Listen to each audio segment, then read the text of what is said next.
can't give you an updated schedule because we don't have one, but hopefully we'll have one at a meeting on the 16th. Is the agreement been taken care of? It has had to remove the Johnson buildings. Yes. We executed them Friday morning. Myself, the legal counsel for the Johnsons, we met out at Harbor Grove, got those completed, and the one that required your signature was forwarded on to his attorney, and we had further discussions today, and we'll hopefully get the last of it resolved with the check that's required through several members of the Redevelopment Commission as soon as we can get them all contacted. With substantial savings. Yeah, we got some cost in it. What we done was we moved half of the storm line that runs east and west from the back of the Johnsons out to Lincoln Street. It had an offset or a jog in it, and it went through the hospital driveway because we had the Wiseman building there at the time. What they've done, they've straightened that and moved it in a straight line from one end to the other to the south. We saved about $65,000 with the grain in the backfill because we don't have to backfill underneath pavement. We can go ahead and excavate it, put the same earth back in, and not have to use other types of fill. I think we eliminated 2 manhole structures.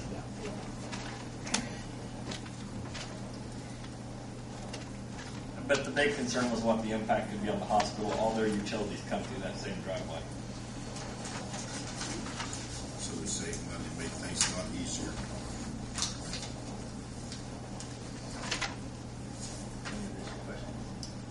Probably. What? Probably renovation says.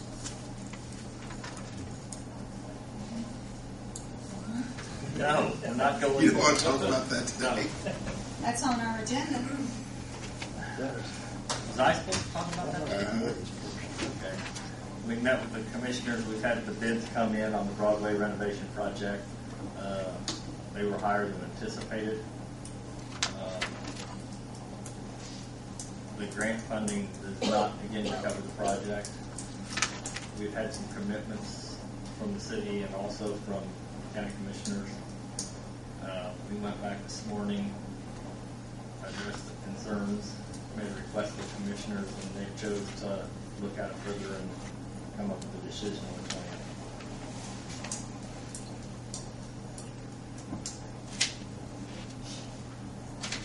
Basically, we've asked them to pay for percentage of what's on their property. We put a lot of time into it. Once we had our bids, we went back and we calculated the amount of square footage that is city, the amount of square footage that is county. We tried to go through our original costs, adjusted them accordingly based on the bids, calculate how many dollars went on county property, how many dollars went on city property. They varied from about 29 to 33%, something to that effect. We went through, determined what our soft cost would be that we've already incurred, plus additional soft costs before the project completed, along with the bids.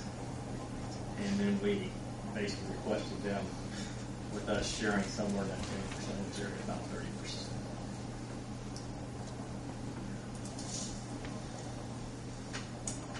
Anything else, Mark?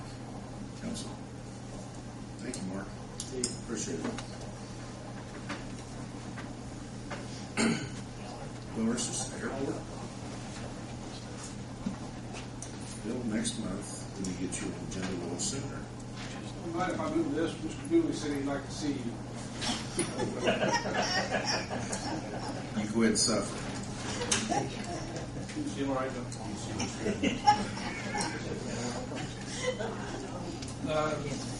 Update we have is really not a whole lot. We're still in the environmental process.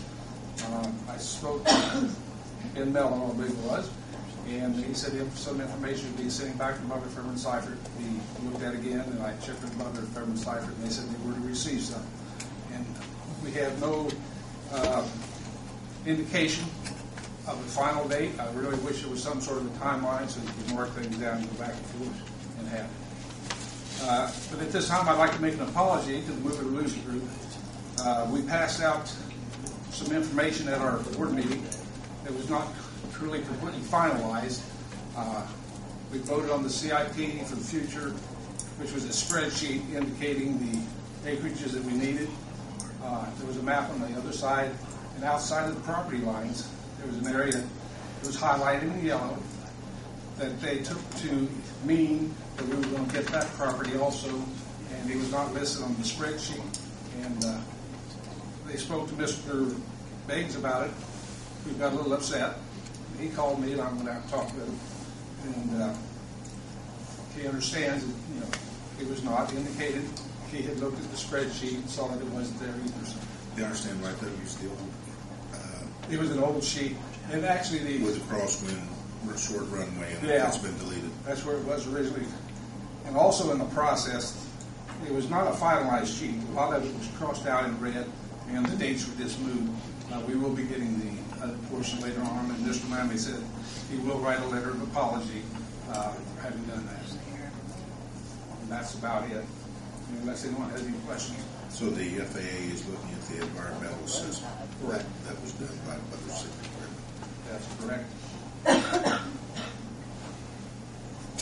Anything else? No time on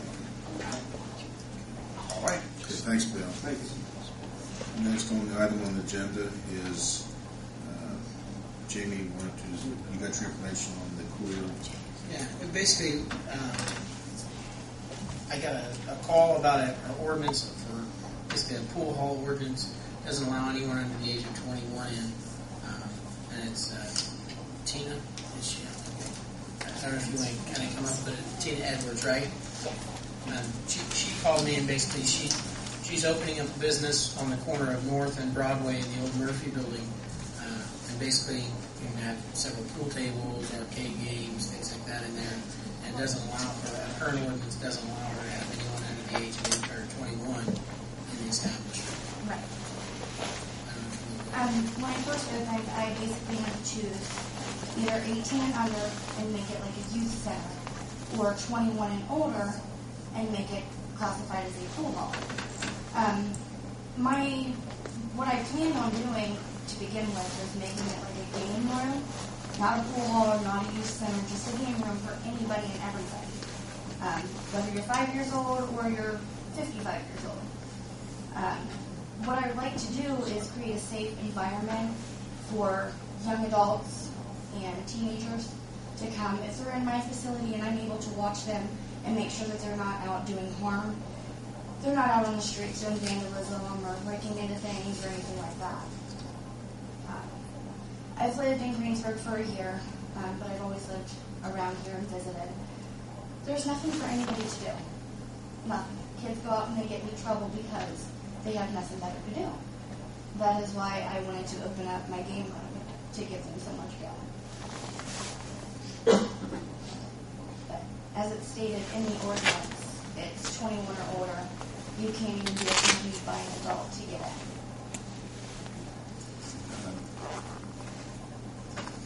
To relieve some of your concerns, there was an article in the Greensburg paper where on the rest report, with like 4 calls calling the old Murphy building in a short period of time. That has nothing to do with the pool room. Those were 2 tenants upstairs on the apartments. Yes, I have had no run-ins with the police at all. Nothing.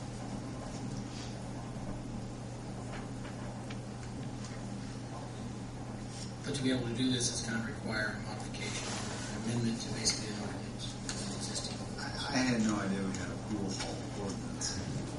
I would assume it just run the business. Well, the ordinance, it was written a long time ago. Then it was Yeah, I printed off the then one it was and forgot to bring amended. it. Yeah, back when the pool halls were bad, and it's nothing like that today. Or at least mine isn't. Right now, it's over 1 pool table, and it's called a pool hall, and only people 21 and older can be in it. And we have what, 4 tables? Currently I have 5 tables. I'm getting ready to upgrade to 7 tables. I have 2 Mega Touch games, which is a tabletop game, and it has about 30 different games on it. I'm going to have a bowling machine game and darts. I'm slowly bringing things in, but money's kind of tight since it's only 21 or older. So. Well, and doesn't the license state for every table and so forth there is a